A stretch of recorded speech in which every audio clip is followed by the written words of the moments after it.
You're holding the room sheet in your hands right now. That's what you are reading, a piece of A4 paper made just for you, to orient you in an exhibition. But this is also here to distance you from it. Perhaps you are early or your date is late.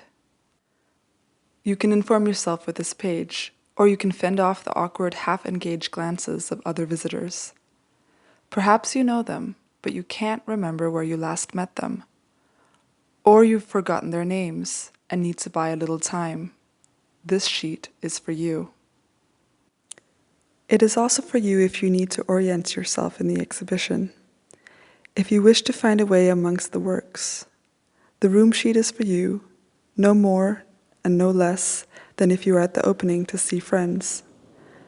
This single sheet, which weighs about 5 grams, ink included, will judge you no more, no less. The artworks, on the other hand, are a different story.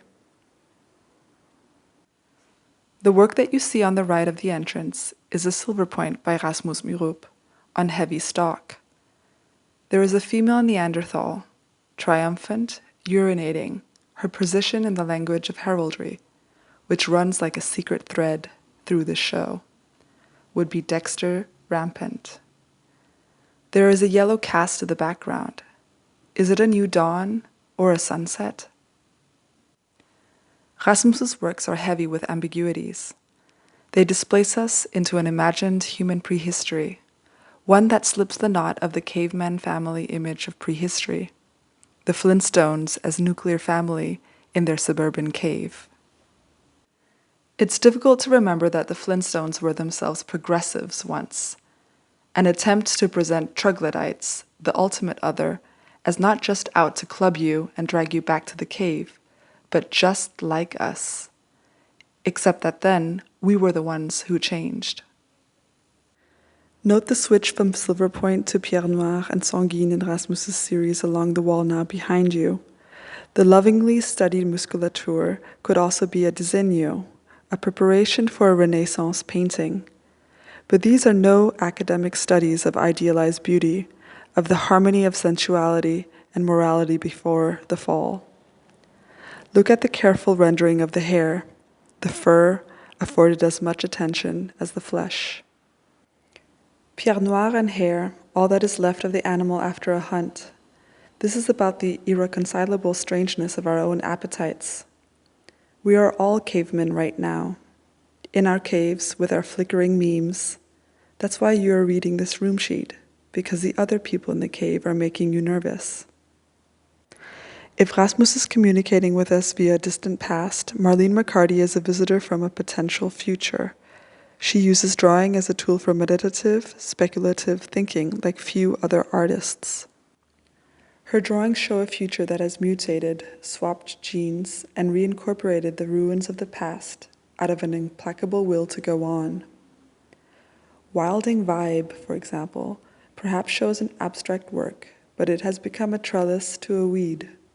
Spotted water hemlock that is very fond of water and very poisonous to humans. A member of the carrot family, it was known as suicide root to the Iroquois. The image could be read as a sign on a pauper's grave, but it is impossible to see this garden as wholly negative. It is rather a pharmacon, a series of signs that can either mean poison or remedy depending on the dosage, and depending on your perspective. These mounds are either unmarked graves, or they rather hold signs from a peaceful protest, a vigil in which the works stand witness to or watch over you and your future. Your mind is wandering. This room text is too long. But it is important not only to be rampant, Dexter, it is also important to be regardant to that which is sinister.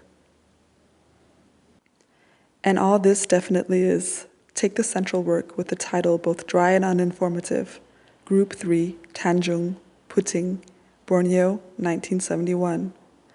The story is wonderful. An anthropologist in Borneo who became a surrogate mother to a young primate, to the jealous dismay of her Homo sapiens mate.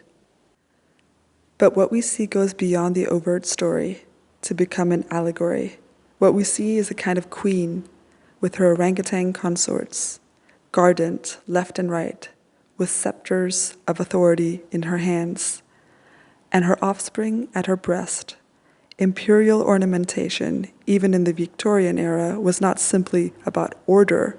It was about creating a system that could embrace disorder, that could implicitly incorporate that which it came into contact with. It is a lesson from the dawn of capitalism that we have forgotten. Their future feeds off the destruction of your present. Plata o plombo, silver or lead. You take the hint or you take the bullet. Either way it is coming, this omnivorous future full of novelties, full of horrors, with all the vitality and excess that a planetary system can throw at us. Becoming a vegan may be morally correct. Refusing to reproduce may be ethical. Your rectitude won't save you from being eaten, but all the same, you now have to choose sides.